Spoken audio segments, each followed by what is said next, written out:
함께 나누실 하나님의 말씀은 요한복음 14장 12절로 20절까지의 말씀 함께 찾으셔서 같이 교도하시도록 하겠습니다.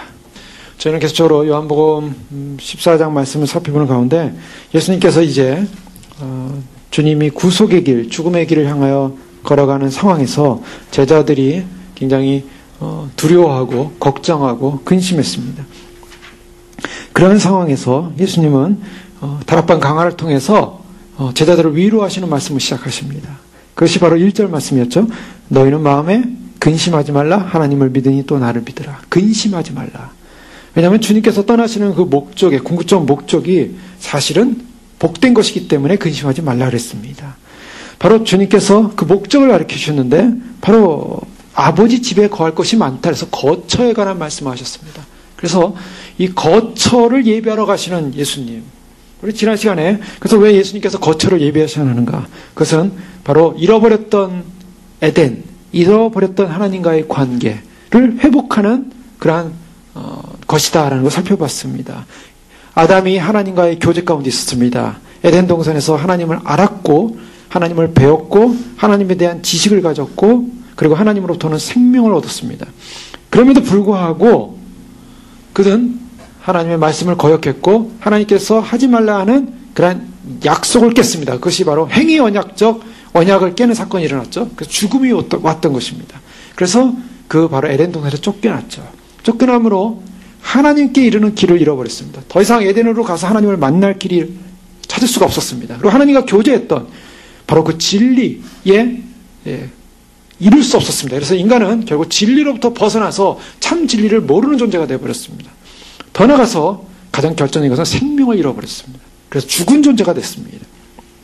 바로 이와 같은 상황 속에 예수님께서 이 땅에 오셔서 바로 십자가를 지시는 이유가 무엇인가? 바로 그 길을 회복하는 것이라고 말씀하셨습니다. 그래서 도마가 주여 어디로 가십니까? 라는 질문을 했을 때 예수님께서 하신 유명한 말씀이죠. 예수님이 내가 곧 길이요 진리요 생명이니 나로 말미암지 않고는 아버지께로 올 자가 없느니라. 이 말씀은 그냥 나온 것이 아니라 바로 예수님께서 이루시는 구속적 목적이 무엇인가를 설명하고 있었던 것입니다. 예수님이 바로 에덴에 이르는 길이었고 예수님이 바로 예수님을 통해서 참된 하나님을 아는 진리의 지식에 이룰 수 있고 예수님을 통하여 생명을 얻게 된다. 그래서 바로 아버지께로 이른다라는 바로 이 에덴의 회복을 설명하고 있었습니다. 바로 그렇기 때문에 바로 거처를 예배한다는 이 거처적 예수님의 예배하심은 바로 구속의 완성, 종말론적으로 요한계시록 21장에 살펴본 것처럼 더 이상 눈물도 없고 아픔도 없고 하나님이 직접 함께 거하시는 하나님과 함께하는 곳. 그래서 주님이 함께하기 위해서 거하시기 위해서 바로 그 거처를 예배하러 가신다라는 말씀을 하셨습니다. 바로 이 말씀이 제자들에게 큰 위로였던 것입니다. 진정한 위로는 인생에서 진정한 위로는 바로 다른 것이 아니라 하나님이 함께하시고 바로 우리의 구원자신 예수님이 함께하신다는 것이 진정한 위로인 줄 믿습니다. 바로 이 위로를 약속하시는데요. 오늘 본문 말씀에서 특별히 11절에 보면 내가 아버지 안에 거하고 아버지께서 내 안에 계심을 믿으라. 그렇게 못하게도 행하는 그 일로 말미암아 나를 믿으라. 예수님께서 믿으라 하셨습니다. 그런데 14장 1절에도 믿으라 하시죠. 가장 중요한 것은 바로 예수 그리스도를 믿는 믿음으로부터 시작되는 바로 이 관계, 믿음의 관계라는 것입니다. 근데 이 믿음의 관계로부터 시작되는 것은 바로 성부 하나님, 성령 하나님, 성자 하나님으로 이 3단계에 걸쳐서 나타나고 있음을 우리가 오늘 본문을 통해서 좀 살펴볼 수가 있습니다. 약간 구조적인 분석을 먼저 해보면 16절에 보면 내가 아버지께 구하겠으니 그가 또 다른 보혜사를 너에게 주사 영원토록 너희와 함께 있게 하리라. 다른 보혜사를 주신다라는 말씀을 약속하십니다. 바로 성령 하나님에 대해서 언급하고 계신 것이죠. 그리고 주님께서는 그 다음에 내가 너희에게로 오겠다라고 말씀하십니다. 18절에 내가 너희를 고와 같이 버려두지 아니하고 너희에게로 오리라. 누굽니까? 예수 그리스도가 오신다는 것입니다. 자, 다른 보혜사를 보내주시겠다라고 하시는 성령 하나님에 대한 약속과 더불어서 예수님도 너희를 버려두지 않고 오겠다라는 예수님이 친히 오시겠다는 약속을 주셨습니다. 더 나아가서 23절 오늘 본문 나오지 않지만 24절까지 말씀 보면 예수께서 대답하여 이르시되 사람이 나를 사랑하면 내 말을 지키느니 내 아버지께서 그를 사랑하실 것이요 우리가 그에게 가서 거처를 그와 함께 하리라. 자, 23절 말씀에 우리가라는 이 표현은 바로 예수님과 성부 하나님을 말씀하고 있습니다. 그래서 성부 하나님과 예수님이 바로 너희에게로 가서 거처를 함께 할 것이다. 이런 성령 하나님, 성자 하나님, 성부 하나님의 이 3단계적인 설명을 하고 계십니다. 자, 이와 같은 표현은요, 성경의 서신서에도 자주 나오는 표현들입니다. 고린도전서 12장 14절 이하에 보면 은사는 여러 가지나 성령은 같고 지금은 여러 가지나 주는 같으며 역사는 여러 가지나 모든 것을 모든 사람에게서 역사하시는 하나님은 같으니. 자, 성령은 같다 그랬습니다. 한 성령님입니다. 주도 한 주라고 말씀하셨습니다. 더 나아가서 모든 사람 가운데 역사하는 하나님은 같으니. 에베소 4장 4절 이하의 말씀에도 몸이 하나이요 성령이 하나이니 너희가 부르심 한 소망 안에서 부르심을 입었느니라. 주도 하나이요 믿음도 하나이요 세례도 하나이요 하나님도 하나이시니. 즉 성령 하나님, 성자 하나님, 그리고 성부 하나님. 바로 이와 같은 3단계적인 말씀을 하고 계십니다. 자, 이와 같은 서신서에 나오는 사도 바울이나 다른 서신서에 말하고 있는 이 바로 삼위 하나님에 관한 언급은 바로 예수님께서 이미 오늘 본문을 통해서 말씀하고 계십니다.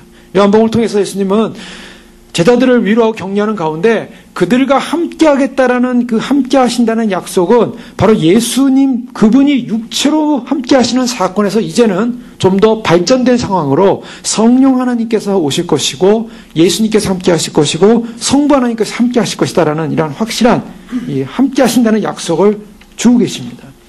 이것은 바로 놀라운 일입니다.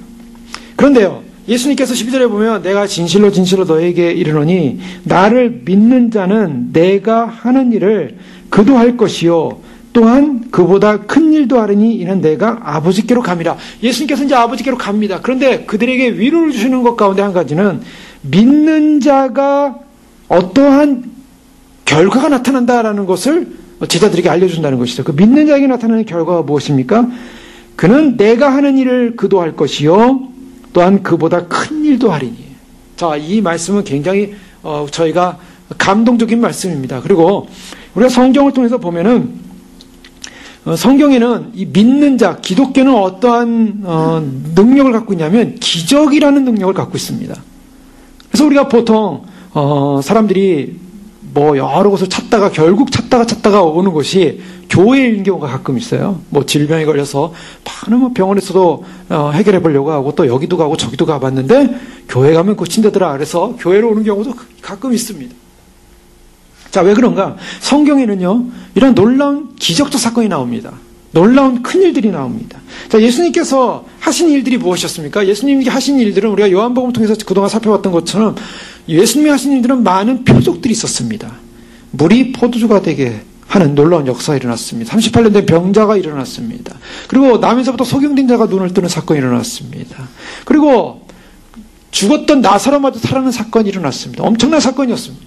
이와 같은 기적과 같은 사건들이 표적들이 일어났습니다. 그런데 그와 같은 표적들이 예수님이 하신 일인데 바로 나를 믿는 자는 내가 하는 일을 그도 할 것이요 나를 믿는 자는 내가 하는 일을 그도 할 것이요 또 이보다 더 큰 일도 하겠다. 자, 이제 여기서 우리는 놀라운 감동을 받는 반면에 또 한편으로는 질문을 던지게 됩니다. 그러면 오늘날에도 과연 예수님을 믿게 되면 예수님을 믿는 그 믿음으로 죽은 자도 막 살아나고 또 막 물이 포도주로 변하고 또 물 위를 걷기도 하고 또 38년 된 병자같이 전혀 정말 손 마르고 몸이 마른 좀 그러한 중풍병자 같은 사람도 뻘떡뻘떡 일어날 수 있고 물론 일어날 수 있는 기적도 일어날 수 있습니다. 부인하지는 않습니다. 그러나 항상 일어나냐는 것이죠. 자, 그것이 문제죠. 자, 성경에서는 우리 믿는 자에게 주어진 일들 가운데 이와 같은 주님이 약속하신 것입니다. 이 약속에 대한 말씀은 분명한 주님의 말씀입니다. 그런데 우리가 이것을 잘 좀 깊이 해석을 해봐야 되는 것입니다. 이것을 액면 그대로 나타나는 사건이 있을 수가 있습니다. 그것은 왜냐하면 예수님께서 일으키신 표적의 의미가 무엇이었냐는 거죠. 예수님께서 왜 표적을 일으키셨습니까? 예수님께서 그 당시에 많은 팔레스틴의 많은 유대인들의 그 질병과 많은 고통받는 사람들이 있었는데 그 사람들 다 고쳐준 건 아니었습니다. 특별히 샘플로, 특별히 고쳐주는데 거기는 다 영적인 의미를 담고 고쳐주고 계셨다는 것입니다. 그리고 그 고친 다음에 예수님이 설명을 하시죠. 왜 고쳤는가? 무슨 의미가 있는가? 왜 광야에서, 왜 들에서 오병이어 사건을 일으켰는가? 5,000명이나 떡을 먹고 물고기를 먹는 이와 같은 사건이 일어났는가? 그것은 하늘의 양식 만나를 설명하기 위해서, 그리고 참된 양식이신 본인이 참된 몸과 본인의 본인이 참을 하는 못하면 참 양식이라는 것을 설명하기 위해서 그 같은 사건을 벌이셨고, 그리고 빛을 못 보는 자를 빛을 주게 함으로 말미암아 예수 그리스도가 참 빛이요 참 생명의 빛을 주는 존재로서 예수님이 오셨다라는 것을 증거하기 위해서 예수님은 그 같은 사건을 벌이셨습니다. 즉 무엇이냐면 예수님이 표적을 베푸신 사건들의 내용을 보면 그것은 하나님이 하나님됨을 증명하는 사건, 예수님이 이 땅에 오신 그 목적과 예수님이 어떤 분이라는 것을 계시하는 사건을 위해서 표적이 일어났다는 것입니다. 여기에 우리는 중요한 관점이 있어야 하는 것이죠. 예수님을 전혀 믿지 않는 사람들 가운데, 특별히 선교지 같은데, 많은 사람들이 선교지 같은데 가서 많은 표적과 기적을 경험할 때가 있습니다. 어떤 사모님이 선교지에 갔는데, 그 선교지에 갔더니 그 한국에 있는 큰 교회 목사님 사모님이 이제 교회 선교지에 왔다라는 소식을 듣고 사람들이 그분이 능력이 많겠구나 하고서 사람들이 병자들을 데리고 왔다는 겁니다. 병자들을 데리고 가는데 그 사모님이 한국에 있는 큰 교회 이제 사모님이시니까 하나님께서 큰 능력을 주셨을 것이다. 그래서 막 그 순수한 마음으로 온 거예요. 그러니까 그 사모님이 너무나 놀란 거예요. 자기는 고치는 은사도 없고 은사도 없고 어떤 그런 경험도 해본 적이 없는데 와서 그 선교진 순수한 사람들이 목사님 사모님이 왔다니까 가서 안수라도 받아보자. 그래서 왔다는 것입니다. 그래 왔는데 그 소경이 왔다고 그랬나요? 제가 좀 오래전 얘기인데요. 그 와서 왔는데 이 기도해달라는 거 기도하면 나을 거라. 이 사모님이 얼마나 걱정이 됐는지요. 정말 이거는 정말 이 걱정되는 일 아니겠습니까? 실제로 그런 일이 벌어졌을 때. 그래가지고요, 이거 어떻게 하면 좋냐, 어떻게 하면 좋냐, 속을 막 떨리면서 막 기도를 해야겠고, 그리고 만약에 능력이 안 나타나면 또 어떻게 되는가, 막 불안감도 생기고, 그러면서 그 사람의 그 손을 딱 잡고, 주여, 주여, 주여, 도와주시옵소서 이렇게 했대요. 근데 눈이 떠졌다는 거죠. 그 뭐냐면은, 그래 와서 놀래서 간증한 것을 제가 이제 듣게 됐는데요. 이거는 한국에서 일어날 수도 없는 사건이었어요. 그리고 한 번도 병자를 고쳐본 적도 없는 사건이었어요. 그런데 선교에서 일어나더라는 거예요. 자, 특별한 경우죠. 많은 그러한 특별한 복음의 볼모지 같은데 그러한 기적과 역사가 일어났습니다. 그래서 복음이 처음 증거되는 곳에는 많은 표들이 일어나는 것을 보게 됩니다. 여러분 사도행전을 보면 그것을 알 수 있죠. 사도행전을 보면 이방 사람들에게 복음이 증거될 때 많은 표들이 일어납니다. 근데 그게 항상 일어나는 게 아니에요. 오늘날 성교사님이 나가면 막 기적이 나고 표적이 막 일어나는 게 아닙니다. 특별한 케이스, 특별한 경우에 하나님께서 그런 기적을 일으킬 때가 있어요. 자, 그것은 왜 그러냐면 바로 예수님을 증거하고 하나님을 증거하기 위한 하나님의 그런 하나의 방법으로 사용하신다는 거예요. 표적 자체가 표적이 목적이 아니라는 거예요. 그 표적이 목적이라면 우리가 가는 것, 우리가 예수님을 믿기만 하면 다 표적이 일어나야 되는 것입니다. 다 기적이 일어나야 되는 거예요.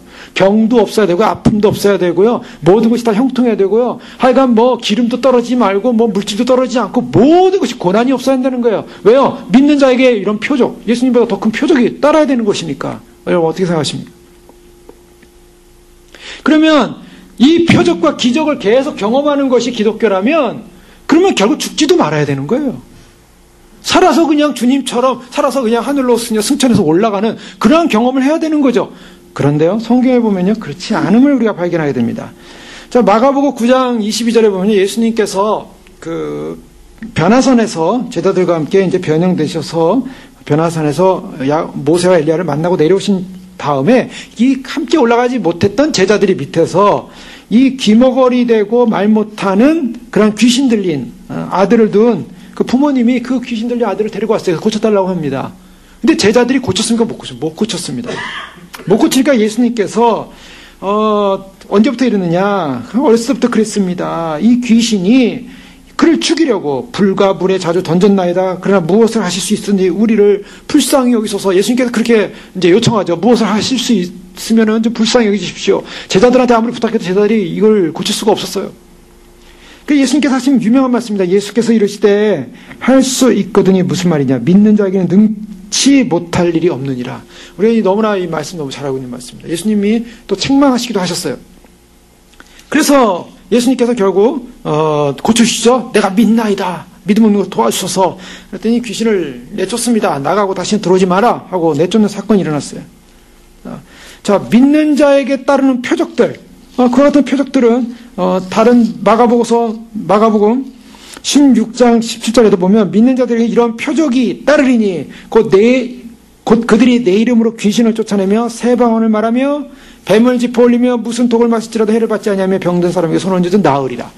자, 이런 말씀들이 성경에 기록되어 있습니다. 자, 기독교는 기적의 종교고 표적의 종교입니다. 그리고 이와 같은 기적과 표적이 실제로 일어난다고 주님은 말씀하고 있어요. 믿는 자에게 일어난다고 말씀하고 있어요. 오늘도 주님이 말씀하고 있어요. 제자들에게 너희가 믿는 그 믿음으로 내가 한 일 할 것이고 그보다 더 큰 일을 하리라. 그런데요, 우리는 항상 놓치지 말아야 될 부분이 있습니다. 그것은 항상 주님께서 이와 같은 표적을 일으키는 목적이 있음을 저희가 간단히 살펴봤는데요. 그런데 또 우리의 삶 가운데는 그렇지 않은 부분이 많다는 거예요. 그것은 뭐냐면, 자, 고린도후서 6장 말씀에 보면 3절 이하의 말씀에 보면 사도 바울이 이런 고백을 합니다. 자, 사도 바울은 이방인의 사도였고 또 사도행전에 보면은 사도 바울의 손수건만 만져도 기적이 일어나는 사건, 병자가 낫는 사건이 막 일어나요. 사도 바울은 그러한 능력이 있었어요. 그래서 사도 바울에게는 개인적으로 어땠습니까? 사도 바울 개인적으로는 자신이 질병이 있었어요. 그래서 질병이 있어가지고 질병 때문에 하나님 앞에서 간구하는 장면을 우리가 보게 되죠. 고린도서 12장 7절에 보면 여러 계시를 받은 것이 지극히 크므로 너무 자만하지 않게 하시려고 내 육체의 가시 곧 사탄의 사자를 주셨으니 이는 나를 쳐서 너무 자만하지 않게 하심이라.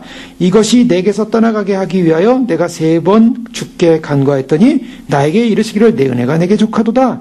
이는 내 능력이 약한 데서 온전하여짐이라 하신지라.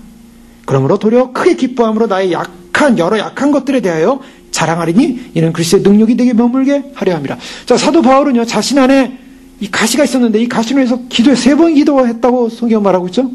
그런데 고쳐지지 않았어요. 오히려 내 은혜가 족하다라고 함으로 말미암아 내가 약함을 자랑하겠다. 그렇게 고백을 합니다.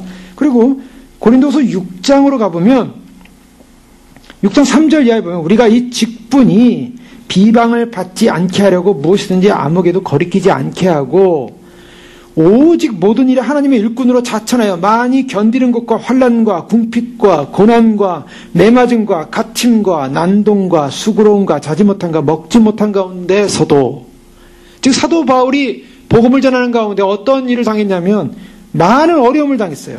환난이 있었습니다. 매맞음도 있었습니다. 갇힘도 있었습니다. 그 다음에 자지 못하고 먹지 못함, 굶는 경우도 있었어요.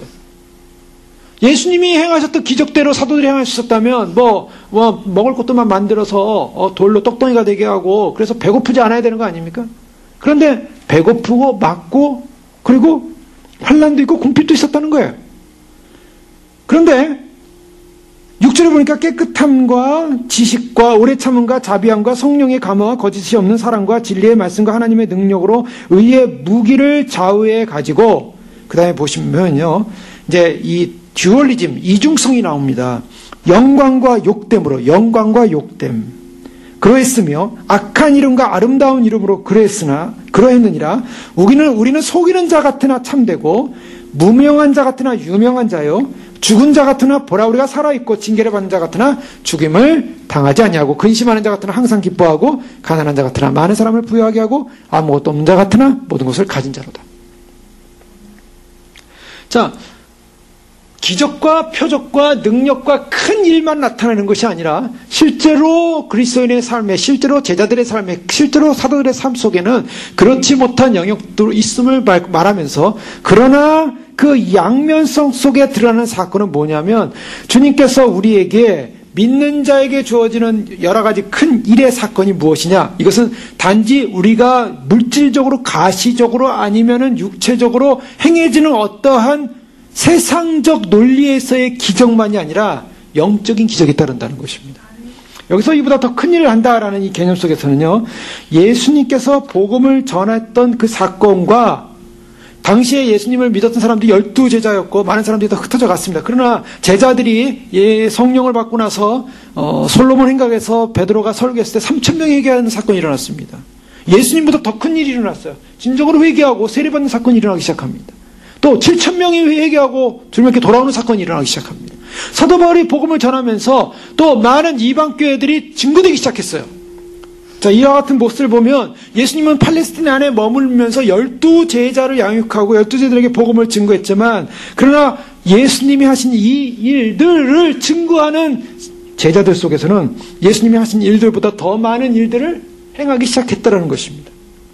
사람들을 영혼을 어둠에서 빛으로 사단의 권세에서 하나님을 섬기는 자로 전환시키는 사건이 일어났고요. 많은 이교 신전에서 이교도로서 많은 우상을 섬기는 사람들이 그 우상 단지를 다 집어던지고 자신들이 신뢰했던 마술의 책들도 다 집어던지고 다 불태우고, 그리고 하나님께로 돌아오는 역사가 일어나기 시작했다는 것입니다. 더 나아가서 바로 예수 그리스도가 모퉁이 돌이 되셔서 믿는 신자들이 모여서 진정한 하나님 나라의 성전으로서 성장하기 시작했다는 것입니다. 그 어떤 일보다 큰 일이 일어나기 시작했다는 것입니다. 그런 의미에서 우리가 이 말씀을 잘 해석을 해야만 하는 것이죠.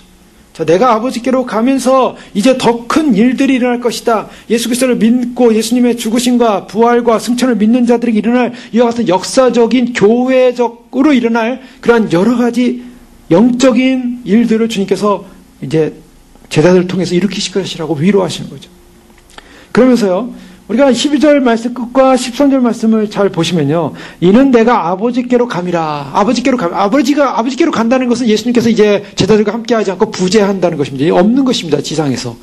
그렇다면 아버지께로 가시기 때문에 예수님의 사역이 거기서 끝난 것인가? 예수님은 더 이상 그 예수님의 커다란 대의, 제자들을 통한 또한 예수님의 구속을 위한 대의가 끝난 것인가? 아니요. 예수님께서는 아버지께로 감으로 말미암아 제자들에게 무엇을 맡기냐면 13절에 보니까 너희가 내 이름으로 무엇을 구하든지 내가 행하리니 이는 아버지로 하여금 아들로 말미암아 영광을 받으시게 하려 함이라.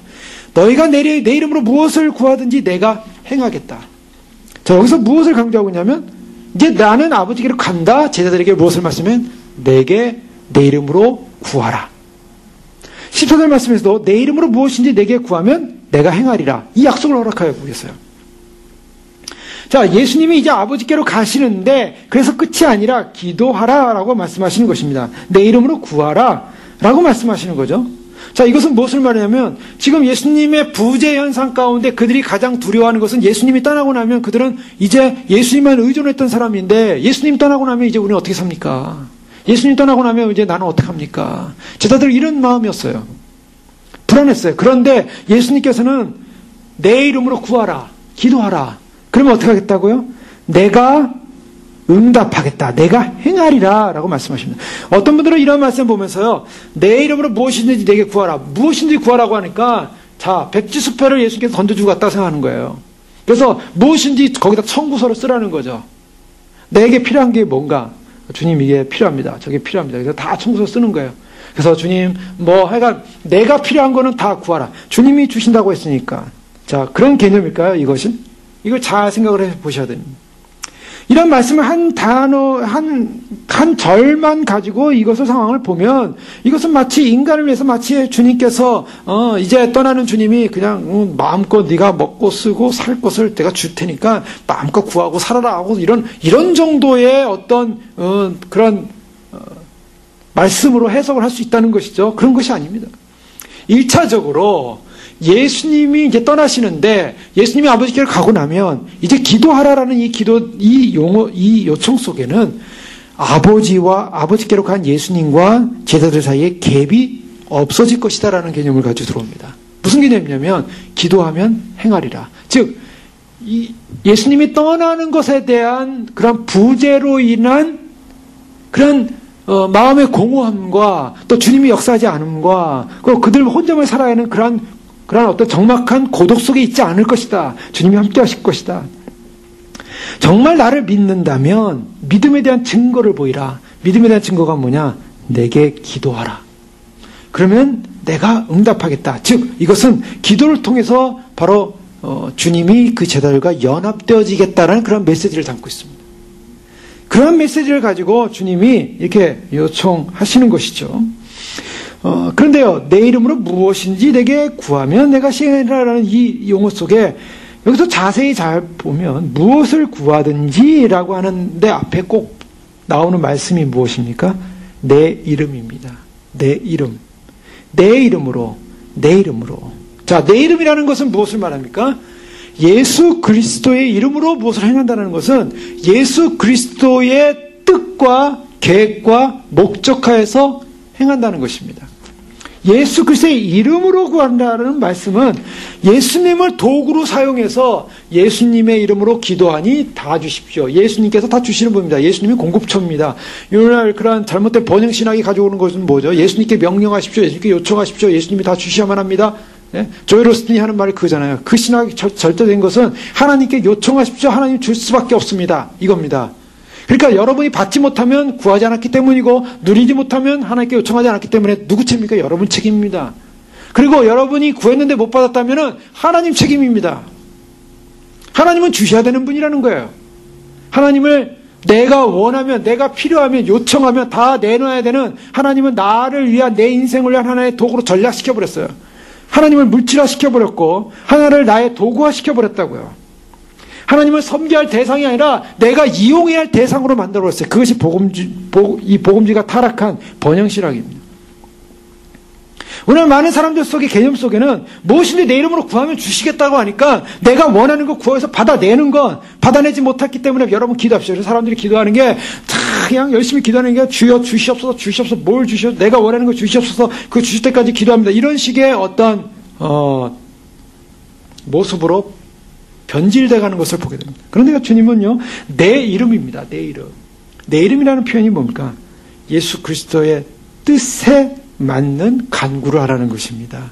자, 이제 예수 그리스도의 뜻에 맞는 간구. 예수님께서 요한복음 오늘 내 이름으로 무엇을 구하든지라는 표현도 있고요. 그 다음에 이 주치자가 누군가를 보면 우리가 잘 알았어요. 요한복음 15장 16절 말씀에도 보면 너희가 나를 택한 것이 아니요 내가 너희를 택하여 세웠나니 이는 너희로 가서 열매를 맺게 하고 또 너희 열매가 항상 있게 하여 내 이름으로 아버지께 무엇을 구하든지 다 받게 하려 함이라. 자, 너희가 나를 택한 것이 아니라 내가 너희를 택했다고 주님 말씀하십니다. 또 요한복음 16장 23절에도 그날에 너희가 아무것도 내게 묻지 아니하리라. 내가 진실로 진실로 너희에게 이르노니 너희가 무엇인지 아버지께 구하는 것을 내 이름으로 주리라. 내 이름으로 주시리라. 자, 주님께 구하는 것을 내 이름으로 주신다. 즉 우리가 이것은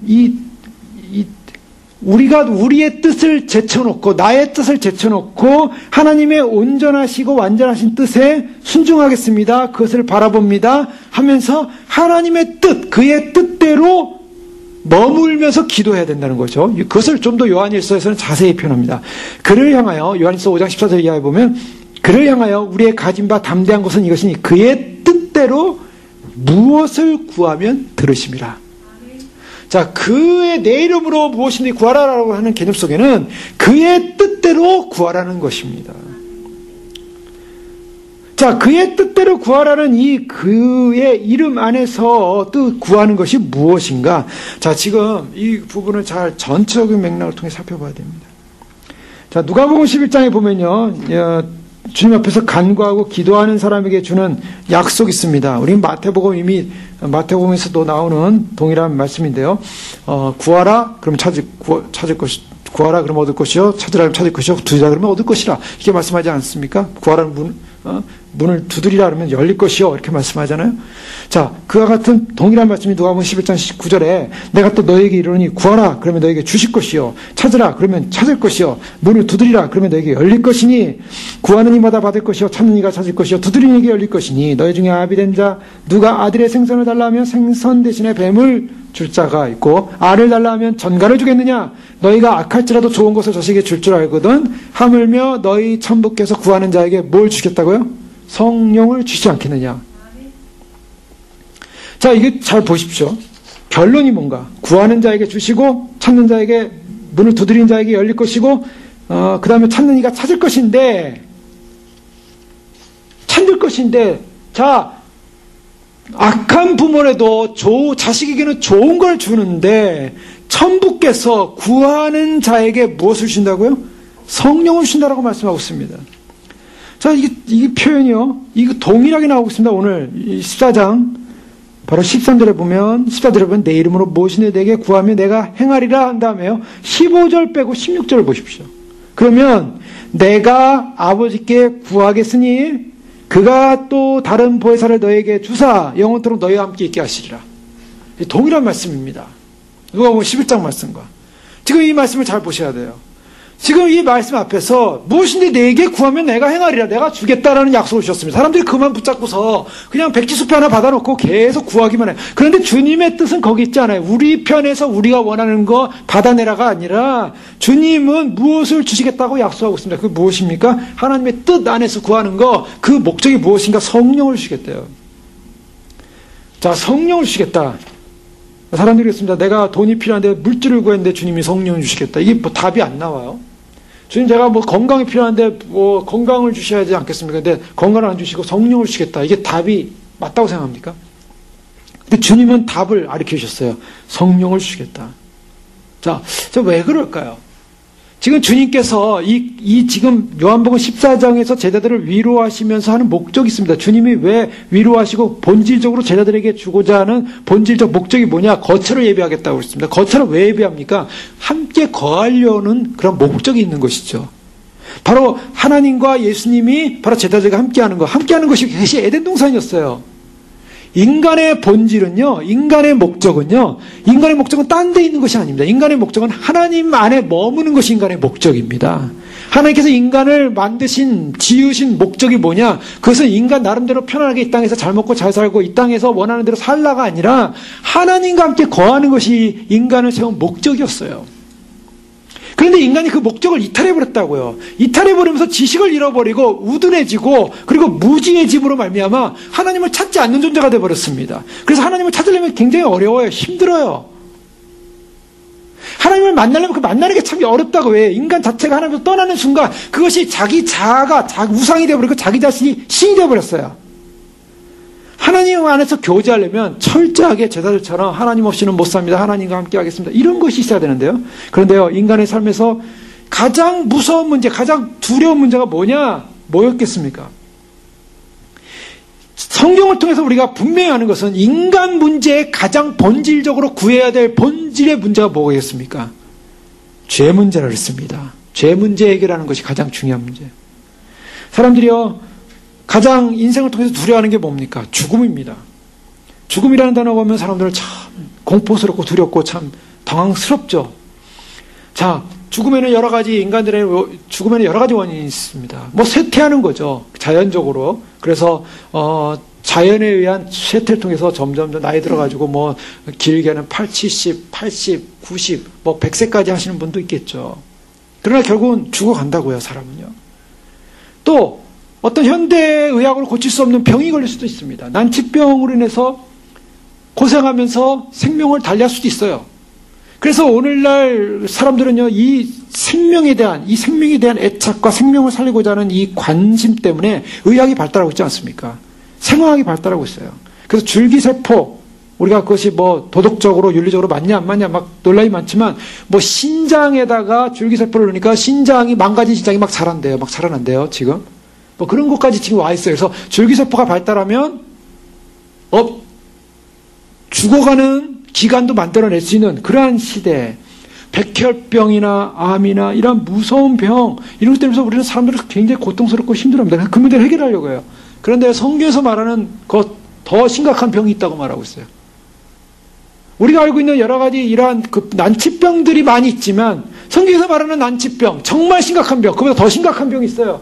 모든 사람이 갖고 있는 병이에요. 죄의 병입니다.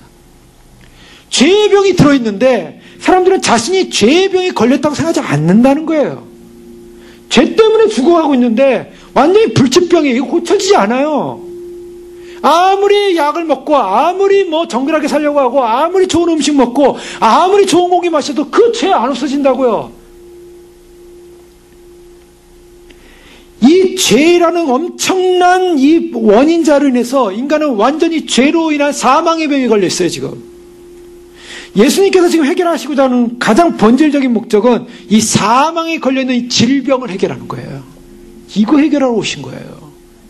그러니 예수님께서 오셔서 해결하신 그 십자가 사건은요, 우리에게 약 중의 약, 무슨 약이냐? 우리를 살리는 생명의 약이에요. 그런데요, 그 생명의 약을 주셨고 우리가 살아났다는 증거가 뭐냐? 바로 죄 문제가 씻어졌고 뽑히고, 죄 문제가 씻어졌고, 우리는 생명을 얻은 존재가 됐다, 사는 존재가 됐다라는 생명을 얻은 존재의 가치가 뭐냐? 그 결과의 증거가 뭐냐? 성령이라는 것입니다.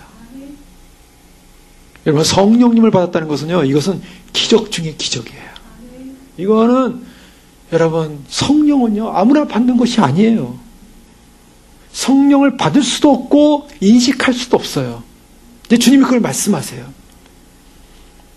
인간의 모습 가운데, 자, 그와 같은 모습을 주님이 뭐라 하냐면 17절에 보면요, 그는 진리의 영이라 세상은 능히 그를 받지 못하나니. 세상은 못 받는데요.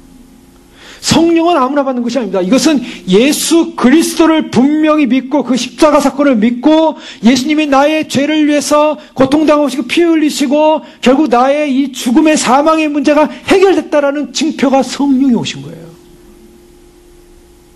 그 성령을 받게 되면요, 이 성령은 세상은 받지 못하고요, 또 19절에 보면요, 세상은 다시 나를 보지 못한다라는 표현을 하고 있어요. 예수님은 보지 못하는데 성령님은 보이지가 않습니다. 보지 못하고 받지도 못해요. 그런데요, 자, 지금 주님께서 무엇이든지 구하면 내가 행하리다라는 이 전제 속에 지금 이것이 나오고 있는 것입니다. 주님께서 무엇인지 구하면 내가 행해주겠다라는 이 무엇인지 구하면은 우리를 살리고자 하는 하나님의 이 하나님 앞에서 우리의 간구입니다. 하나님, 정말 내 인생의 삶의 본질적인 문제가 무엇입니까? 다 관련된 문제는 죄의 문제예요. 죄 문제, 우리의 어그러진 문제, 여러분, 많은 사람들이 무슨 감정의 문제, 그것도 다 죄 문제 가운데 들어가 있어요.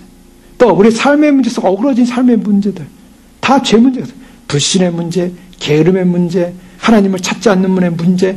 사실 인간들의 본질적 문제는요, 다른 것이 아니에요. 죄 문제예요. 그래서 주님 앞에서, 주여, 내가 참으로 이 죄 문제 해결받기 원합니다. 주 앞에 기도할 때 주님께서 예수 그리스도의 은혜와 능력으로 죄를 용서하신과 더불어서 우리에게 성령을 주겠다는 것입니다. 이 성령을 주신다는 이 사건 얼마나 위대한 사건입니까? 그런데요, 자, 이 모든 믿음과 간구와 성령의 사모를 하게 하는 본질적인 근거가 있습니다. 그건 뭐냐면 너희가 나를 사랑하면입니다. 우리가 믿음 생활하는 데서 가장 중요한 핵심은 뭐냐면 15절에 너희가 나를 사랑하면 나의 계명을 지키라. 자, 사랑하면, 이 사랑이라는 말은 예수님께서 유대인들에게도 많이 하셨던 말씀이에요. 요한복음 8장 42절에 보면 예수님께서 유대인들에게 너희가 예수께서 이르시되 하나님이 너희 아버지였으면 너희가 나를 사랑하였으리니 이는 내가 하나님께로부터 나와서 왔음이라. 나는 스스로 온 것이 아니요 아버지께서 나를 보내신 것이니라. 내가 왔는데, 하나님으로부터 왔는데 너희가 정말 하나님이 너희 아버지였다면 너희가 나를 사랑할 것이다. 자, 여기서 사랑이라. 근데 유대인들이 사랑했습니까? 안 사랑했어요? 예수님 안 사랑했어요? 그런데요, 요한복음 16장 27절에 보면 예수님 이렇게 말씀하십니다. 이는 너희가 나를 사랑하고 또 내가 하나님께로부터 온 줄 믿었으므로 아버지께서 친히 너희를 사랑하심이라. 자, 차이가 뭡니까? 유대인들은 요한복음 8장에서는 하나님을 아버지라고 믿는다고 하면서도 예수님을 사랑하지 못했어요. 그런데 제자들은 예수님을 사랑했다라는 거예요. 자, 예수님은 우리에게 무엇을 요청하냐면 사랑을 요청하십니다. 자, 예수님을 믿는 믿음의 관계 속에는 어떤 것이 전제되고 있냐면 예수님에 대한 사랑이 전제되고 있다는 거예요. 그래서 이것을 아가판이라는 말을 쓰기도 하고요, 필레인이라는 말을 쓰기도 하는데요. 이것은 동시적으로 이렇게 교체적으로 씁니다. 이미 살펴봤습니다. 이러한 사랑이라는 용어도 동시에 교체적으로 쓰고 있다고요. 베드로를 부르셔서 예수님께서 3번이나 요한복음 21장에 확인할 때도 내가 나를 정말 사랑하냐고 3번 부르실 때도 아가파오라는 이 아가판이라는 말을 2번 쓰시고 필레오라는 말을 1번 쓰셨습니다. 이거 동일한 말이에요. 동일한. 요한복음 8장에 나오는 유대인을 향하여 너희가 하나님을 아버지로 믿었다면 너희가 나를 사랑했을 때라는 것은 아가페라는 용어를 쓰셨고요. 제자들한테 너희가 나를 사랑했다는 필레오라는 말을 쓰셨어요. 그래서 뭐 하나님의적 사랑이냐 친구적 사랑이냐 뭐 여러 가지 의미를 담고 사람들이 해석을 하지만 그러나 사실 교체적으로 쓰시는 부역이 사랑함입니다. 자, 이런 사랑을 통해서 너희가 나를 사랑하는 것. 자, 인간들을 만드신 목적이 뭐냐? 하나님께서 인간들을 만드신 목적을 분명히 하고 있어요. 그것을 우리가 뭐라고 합니까? 우리를 만드셔서 우리에게 너희를 만든 목적이 뭔지 알려주겠다라고 알려주신 사건이 있었어요. 그게 뭡니까? 계명이었어요. 계명이 뭐냐면, 계명이 무엇이었습니까? 하나님을 사랑하는 것.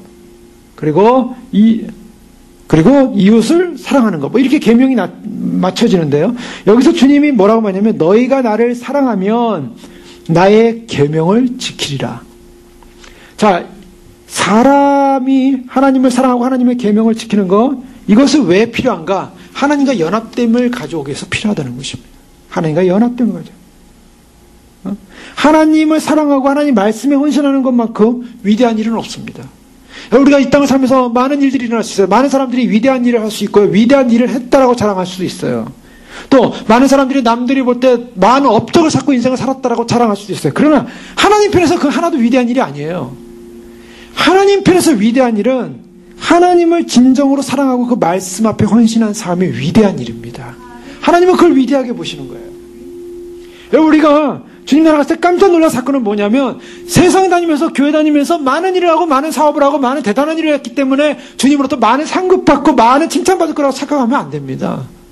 가장 중요한 것은 우리가 얼마나 주님을 사랑하고 주님의 말씀대로 살려고 애를 썼는가, 바로 그 결과에 그런 사람만이 빛나게 돼 있어요. 그래서 놀라운 거예요. 주님 오실 때 그것이 다 드러나게 돼 있습니다. 지금은 숨어져 있습니다. 누가 상급을 받지 잘 몰라요. 근데 정말 주님을 사랑하고 주님을 귀히 여기고 주의 말씀 앞에 인생을 헌신했고 그 말씀 앞에 살려고 애를 쓴 사람, 물론 삶의 조건이 부할 수 있고 낮을 수도 있고 어떤 환경과 조건일 수도 있습니다. 그러나 그것은 다, 그 형식적인 것은 다 중요한 게 아니에요. 핵심 속에 하나님을 정말 사랑하고 하나님에 대한 그 말씀에 대한 헌신과 믿음으로 살려고 하는가, 그리고 모든 삶의 주권과 모든 삶의 내용의 영광을 주님께 돌리려고 했는가. 인간은요, 죄에 빠져서요, 가장 심각한 죄에 빠져 있어서 난치병에 빠져 있어요. 중증 장애인이요, 식물인과 같은 존재예요. 죽어있는 존재입니다. 그렇기 때문에 인간들은 결국 하나님을 전혀 생각하지 않고 하나님을 생각하지 않으니까 자기만 생각하는 거예요. 왜 하나님을 믿는데 가장 철천지 원수가 뭐냐? 자라는 것입니다. 자기 사랑, 이것이 원수예요. 그래서 하나님을 제대로 믿는 믿음의 단계로 들어가면 이 사랑이라는 자아를 부인하는 단계까지 가지 않으면 하나님을 사랑할 수 없다라는 것입니다. 하나님을 전혀 모르기 때문에 자기를 사랑하고 육체의 정욕을 추구하고 그 다음에 결국 죄를 짓게 되고 그런 삶을 살게 됐어요. 이것이 인간의 타락입니다. 인간의 전적인 타락. 그런데 예수님께서 그렇게 전적인 타락된 인간을 불쌍히 여기시고 인간을 용서하기 위해서 오셨습니다. 그리고 예수님께서 그 인간을 포기하지 않으시고요. 그리고 내 계명을 지키라, 나를 사랑하면. 요한일서 5장 3절에 하나님을 사랑하는 것은 이것이니 우리가 그의 계명을 지키는 것이라 라고 말씀하고 있어요. 하나님의 사랑. 자, 계명을 지키라는 이 말씀 속에 보면 조금 더 깊이 들어갈 수가 있는데, 이 계명을 지키라는 말씀을 받으면 사람들이 어떤 그 반율법주의자들에 대한 책망으로 이렇게 해석을 해볼 수가 있습니다. 오늘날 사람들이 계명, 율법 하면은 그것을 거절하려고 하는데요. 우리는 율법 같은 상관이 없다. 아닙니다. 율법이라는 것은 주님께서 우리에게 주신 말씀이에요. 로마서 8장 3절 4절의 말씀에 보면 참으로 진리 안에서 해방된 자를 향하여 사도 바울은 어떻게 선언하고 있냐면, 율법이 육신으로 말미암아 연약하게 할 수 없는 그것을 하나님은 하시나니 곧 죄로 말미암아 자기 아들을 죄 있는 육신의 모양으로 보내어 육신의 죄를 정하사 육신을 따르지 않고 그 영을 따라 행하는 우리에게 율법의 요구가 이루어지게 하려 함이라. 육신을 따르지 않고 영을 따라 행하는 우리에게 율법의 요구가 이루어지게 하려 합니다. 율법의 요구를 이루려고 영을 따라 사는 사람은 율법의 요구를 이룬다는 것입니다. 영을 따라 사는 사람은요, 계명을 지킨다는 것이죠. 율법의 말씀을 지킨다는 것입니다. 그 계명이 무엇입니까? 계명은 하나님을 사랑하고 이웃을 사랑하고. 그런데 재밌지 않습니까? 오늘 말씀에 예수님은요, 나를 사랑하면 나의 계명을 지키라. 나의 계명이 뭡니까? 하나님을 사랑하라는 것입니다. 그런데 나의 계명이 하나님을 사랑하는데 나를 사랑하면 하나님을 사랑하라는 것을 지키랍니다. 사랑이라는 것이, 계명이라는 것이, 계명은 하나님을 사랑하는 것이고 하나님을 사랑하면 계명을 지키는 것이고 사랑으로 연합되어 있다는 것입니다. 즉 계명이라는 것은요, 다른 것이 아니라 하나님의 말씀을 사랑으로 우리가 행하며 그 사랑을 행한다는 것은 어떤 의무적 사건이 아니라 진정한 기쁨과 진정한 연합된 사건으로 나간다는 것이죠. 그래서요, 계명을 끈기 있게 지키고 변함없이 지키고 변함없이 순종하는 삶이 필요하다는 것입니다. 자, 그런 계명을 지키고 주님을 사랑하는 사람이 하나님 앞에 구하는 내용이 뭡니까? 하나님, 내가 주님과의 관계 속에서 나의 죄 문제가 용서받기 원하고 진정으로 주님 안에서 참으로 구원받은 백성으로서의 참된 주님과의 연합 안에 들어가기 원합니다. 그때 성령이 주어진다고, 파라클레토스라는 이 성령이 주어진다고 말하고 있어요. 이 성령은 무엇입니까? 성령은 이 파라클레토스라는 단어는 부름받았다라는 단어이고, 위로한다라는 단어도 되고, 권면한다, 간청한다, 위안한다. 즉 예수님이 이제 진정한 중보자로서 이제 떠나지만 성령 하나님을 보내서 너희를 부르고 너희를 위로하고 너희를 권면하고 너희가 간청하게 하고 그리고 너희를 위안할 것이다. 그래서 진리의 영으로 오시는 바로 성령 하나님은 교회를 위로하고 세상을 책망하고 그래서 함께할 것이다. 그런데요, 이 성령 하나님은 바로 이런 하나님을 사랑하는 사람들에게 주어지는 숨겨진 현현이에요. 현현으로 와요. 성령 하나님께서 우리에게 오시는 말이야마 오시는데 세상은 이를 받지 못한다. 세상은 못 받는다고 말하고 있습니다. 고린도전서 2장 8절에서 10절 말씀해 보면 이렇게 말씀합니다. 이 지혜는 이 세대의 통치자들이 한 사람도 알지 못하였나니 만일 알았더라면 영광의 주를 십자가에 못 박지 아니하였으리라. 기록된 바 하나님이 자기를 사랑하는 자들을 위하여 예비하신 모든 것은 눈으로 보지 못하고 귀로 듣지 못하고 사람의 마음으로 생각지 못하였도다 한것 같으니라. 오직 하나님이 성령으로 이것을 우리에게 보이셨으니 성령은 모든 것 곧 하나님의 깊은 것까지도 통달하시느니라. 자, 이 세상의 사람들이요,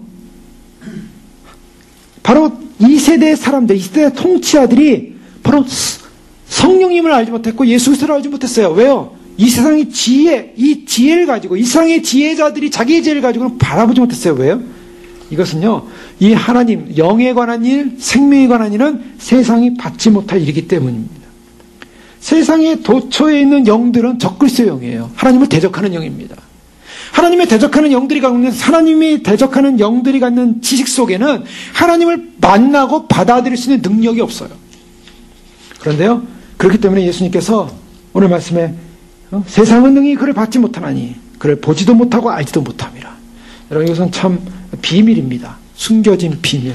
바로 성령님을 아는 사람에게만 갖는 놀라운 비밀이에요. 세상 사람들은 눈에 보이는 것은 잘 압니다. 눈에 보이지 않는 세계는 전혀 관심도 없고 믿으려고 하지도 않습니다. 중증병이 걸려서 죽어가는 그 질병에 대해서 눈에 보이지 않는다고 그들은 그 죄를 치료받고 중병에서 고침받을 생각하지 못하는 거죠. 그것은 왜냐하면 세상의 영을 갖고 있기 때문에. 요한일서 2장 16절에 이 세상에 있는 모든 것이 육신의 정욕과 안목의 정욕과 이생의 자랑이니, 육신의 정욕, 안목의 정욕, 이생의 자랑, 눈으로 보이는 것만 판단하고 그 정욕 속에 사로잡혔기 때문에 아버지의 길로 쫓아온 것이 아니고 세상으로 쫓아왔기 때문에 못 발견하는 것입니다. 그것은 악한 자에 속한 것이고 결국 못 발견하고 있더라는 거예요. 그러나 성령님을 제대로 아는 사람들은요, 성령을 알게 된 사람은 세상에서 얻는 어떠한 불로초, 영원히 사는 그러한 식물보다, 석유가 펑펑 쏟아지는 것을 경험한 것보다, 또 어떠한 난치병이 치료되는 약을 경험한 것보다 사실은 우리의 죄의 문제, 질병의 문제, 하나님과의 관계 속에서 끊어진 이 호흡이 끊어진, 영생의 호흡이 끊어진 존재가 호흡이 회복됐다는 사실을 아는 것, 이것만큼 더 위대한 사건은 없는 줄 믿으시기 바랍니다. 이게 가장 위대한 사건이에요. 성령님이 오셨다는 것은요, 우리가 호흡이 끊어진 인생이 호흡이 다시 연결됐다는 것입니다. 하나님과의 관계가 연결됐다는 것을 의미하고 있어요. 하나님과의 관계가 연결돼서 생명이 다시 숨쉬기 시작했다는 것입니다. 세상에 속한 사람은요, 이 생명의 연결, 호흡을 느끼지 못해요. 보지도 못하고 알지도 못하고 깨닫지도 못해요. 고린도전서 2장 14절에 육에 속한 사람은 하나님의 성령의 일을 받지 못하나니 저에게는 미련하게 보이며 또 깨닫지도 못하나니 이런 일은 영적으로야 분별합니다. 미련하게 보인다고요.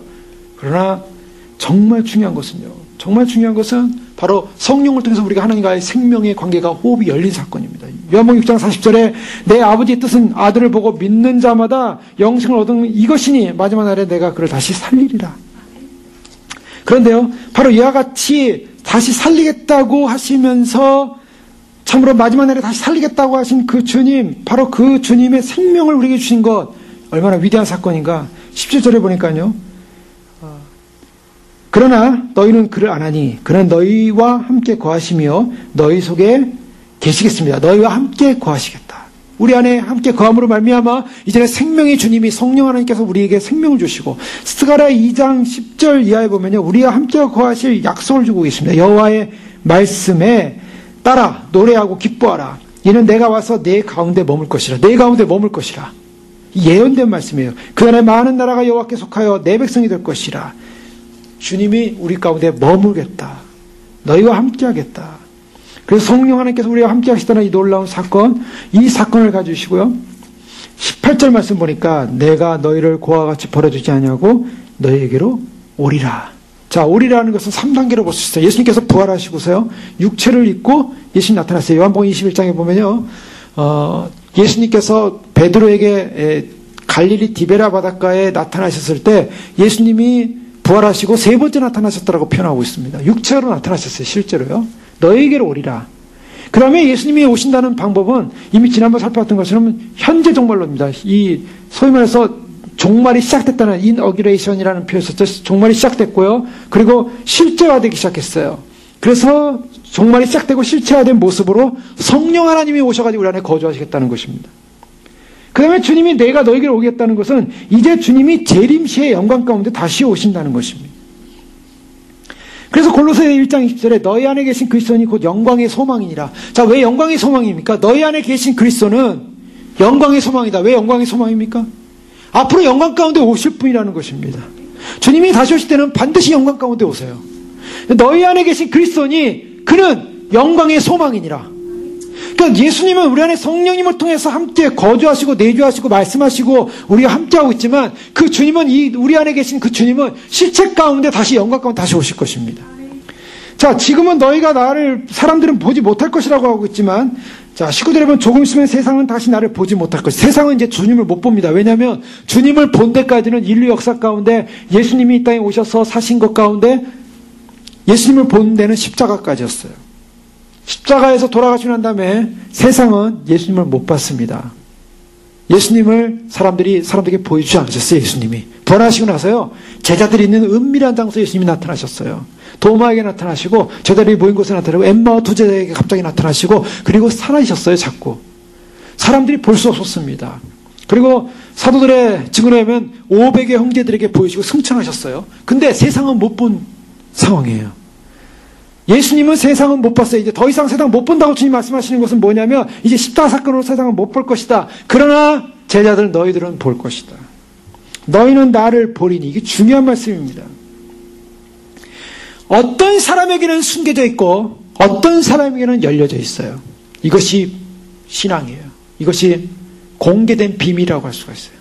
여러분, 정말 성령을 받고 예수님을 믿고 예수님을 사랑하는 사람에게는 예수님이 나타나시고 예수님이 함께 하시고 예수님이 등장하실 것입니다. 그러나 그렇지 않은 사람은 예수님이 나타나지 않아요. 예수님이 보이지가 않아요.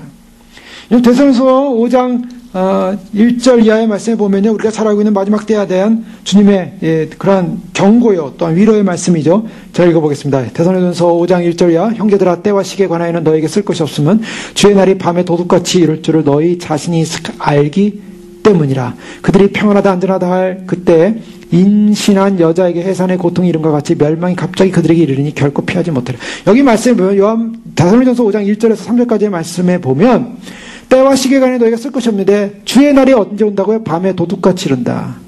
밤에 도둑같이 온다는 거예요. 갑자기 온다는 거예요. 그런데요, 4절에 보면 형제들아 너희는 어둠에 있지 않냐. 어둠에 있지 않다. 밤에 있지 않다는 거예요. 그날이 도둑같이 너에게 임하지 못하겠다. 안다는 것입니다. 너희는 빛의 아들이요 낮의 아들이라. 우리가 밤이나 어둠에 속하지 아니하나니 그러므로 우리는 다른 이들과 같이 자지 말고 오직 깨어 정신을 차리지라. 자는 자들에게는 밤에 자고 취하는 자들은 밤에 취하되 우리는 낮에 속하였으니 정신을 차리고 믿음과 사랑의 호신경을 붙이고 구원의 소망을 두고 쓰자. 그 다음에요, 하나님이 우리를 세우시며 노하시며 이르게 하심이 아니요 오직 우리 주 예수 그리스도로 말미암아 구원을 얻게 하심이라. 예수께서 우리를 위하여 죽으사 우리로 하여금 깨어 있든지 자든지 자기와 함께 살게 하려 하셨느니라. 그러므로 피차 권명하고 덕을 세우기를 너희가 하는 것 같아.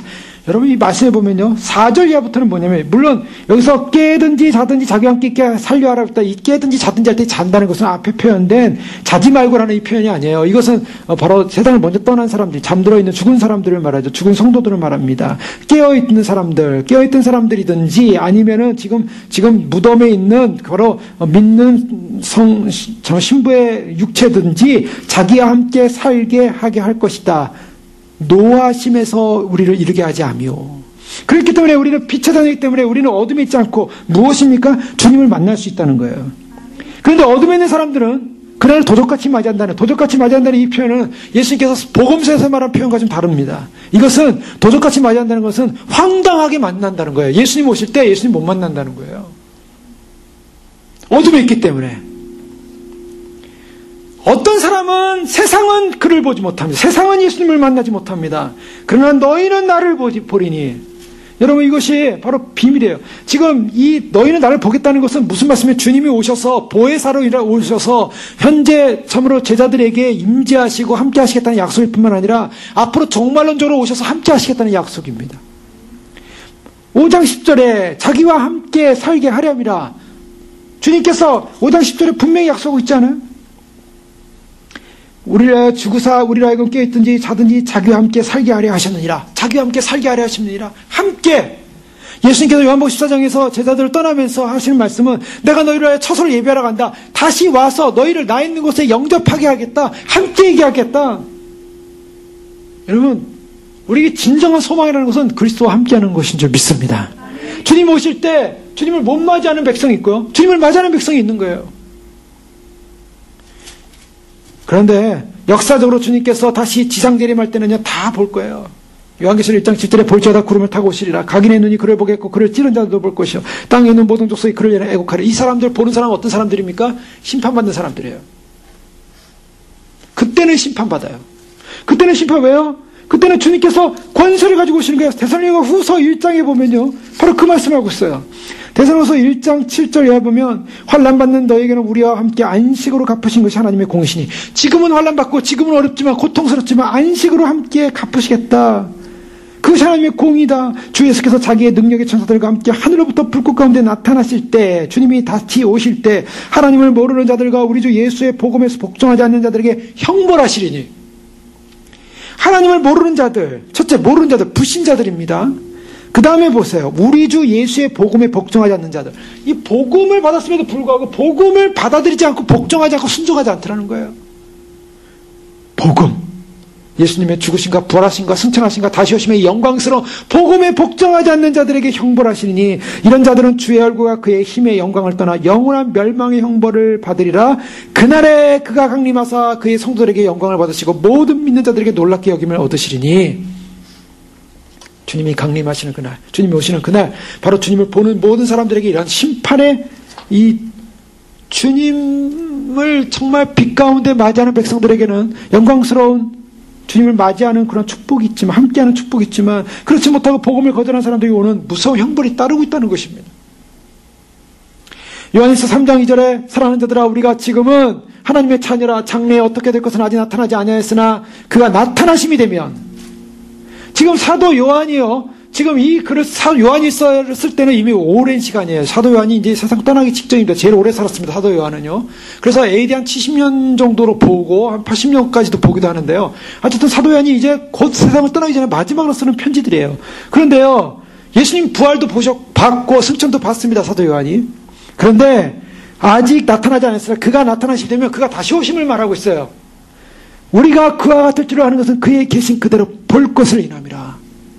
주님 오실 때 주님의 얼굴을 볼 수 있는 은혜, 축복, 바로 그것이 바로 주님 앞에서 주님을 사랑하기 때문에, 계명을 지키기 때문에, 보혜사 성령님을 받음으로 말미암아 보혜사 성령님 안에서 우리가 위로 얻고 힘을 얻고 주님과 동행하고, 그래서 주님을 만나는 실존적 종말을 경험하는 사람들은요, 바로 그 종말을 경험하는 사람들이, 주님을 온전히 믿는 사람들이 다시 세상은 보지 못하나 너희는 나를 볼 것이다.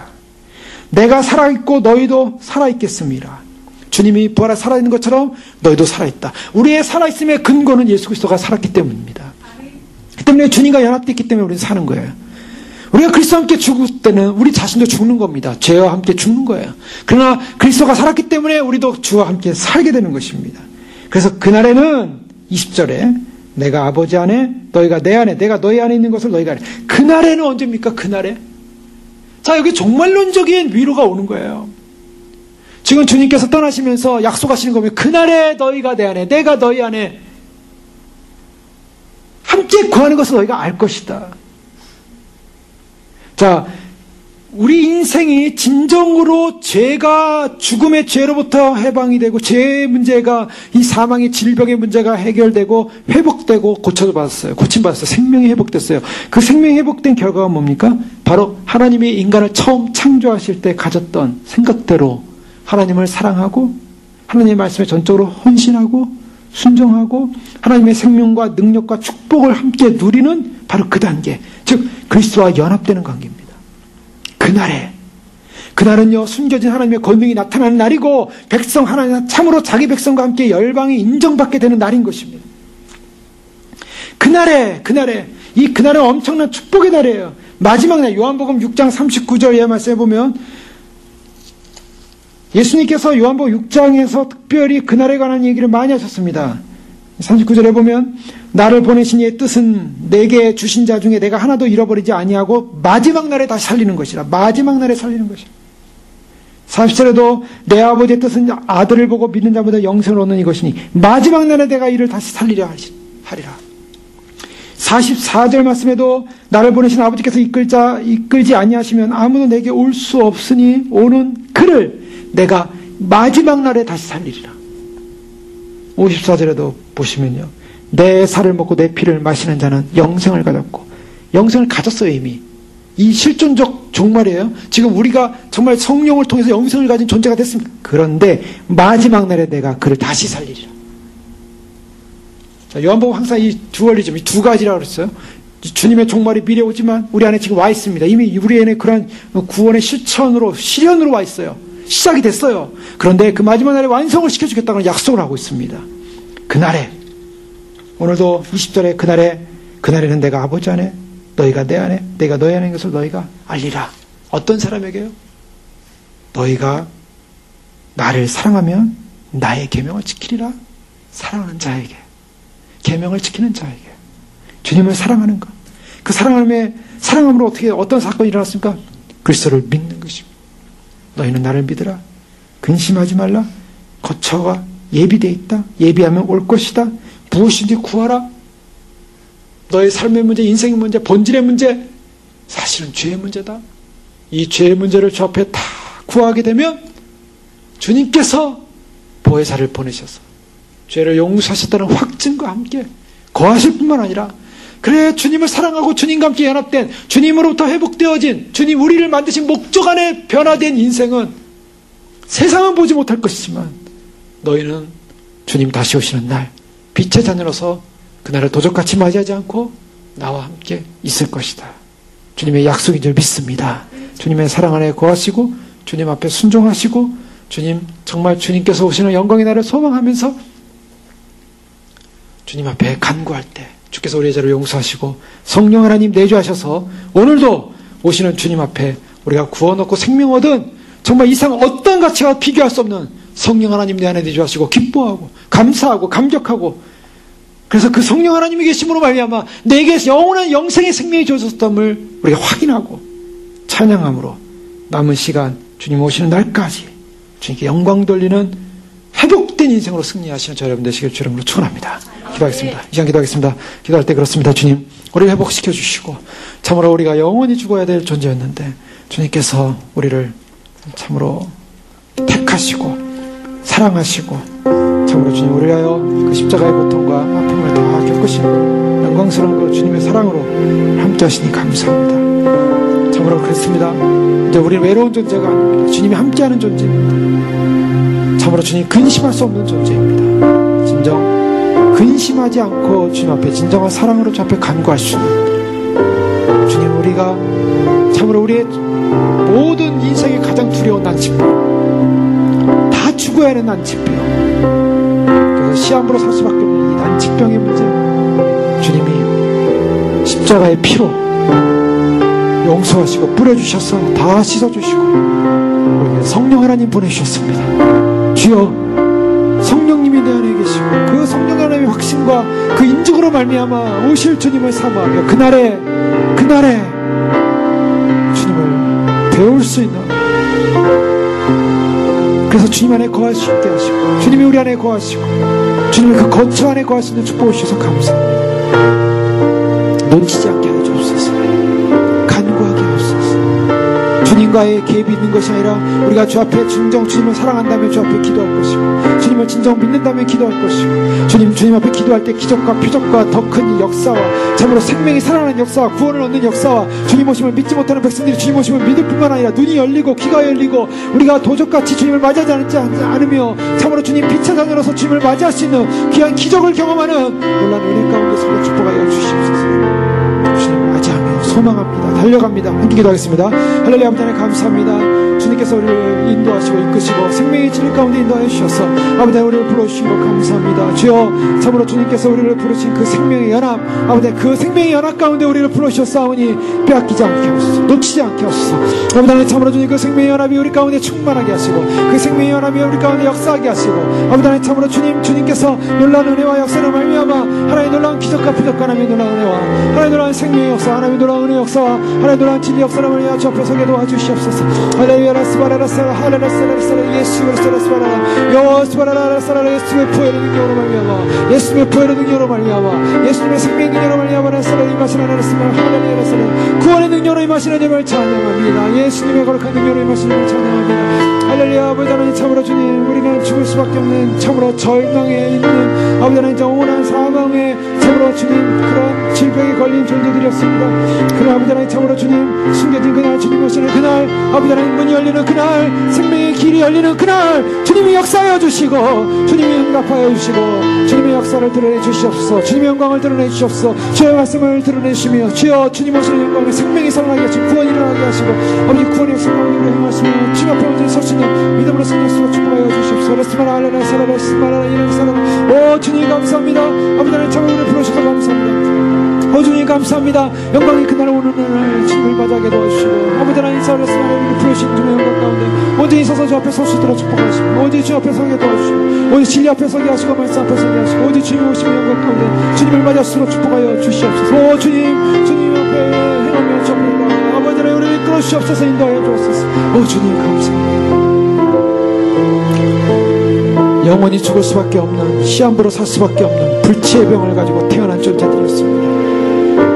참으로 치유될 수 없었고 그 절망과 식물인간처럼 누워서 아무것도 할 수 없는, 하나님을 인식할 수도 없고 깨달을 수도 없었고 사랑할 수도 없었고 대화할 수도 없었고 기도할 수 없었던 우리의 인생들, 그러나 주님께서 우리를 사랑하셔서 우리를 포기하지 않고 찾아오셔서 우리를 대신 그 죄를 다 짊어지시고 대신 그 죄값을 치름으로 우리를 살려주셨습니다.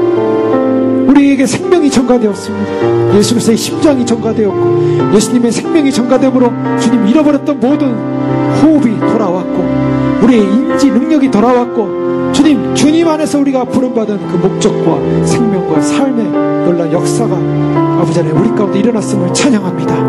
우리 회복되었습니다. 회복된 영광, 기쁨. 아버지, 주님은 지금 하나님 보호자 우편에 계시지만 주님 멀리 계신 것이 아니라 우리가 주님 앞에 진정 주님을 사랑하기에 믿음으로 주 앞에 나아가기에 주 앞에 기도합니다. 그 기도로 주님을 만나게 하시고 주님과 교제하게 하시고 또한 주님께서 오셔서 우리의 모든 죄의 문제 해결하시고 정결케 하시고 이제 성령 하나님 파라클레토스 우리를 위로하시고 우리를 강권하시고 우리를 건면하시고 우리를 도우시는 바로 성령 하나님을 보내주셨습니다.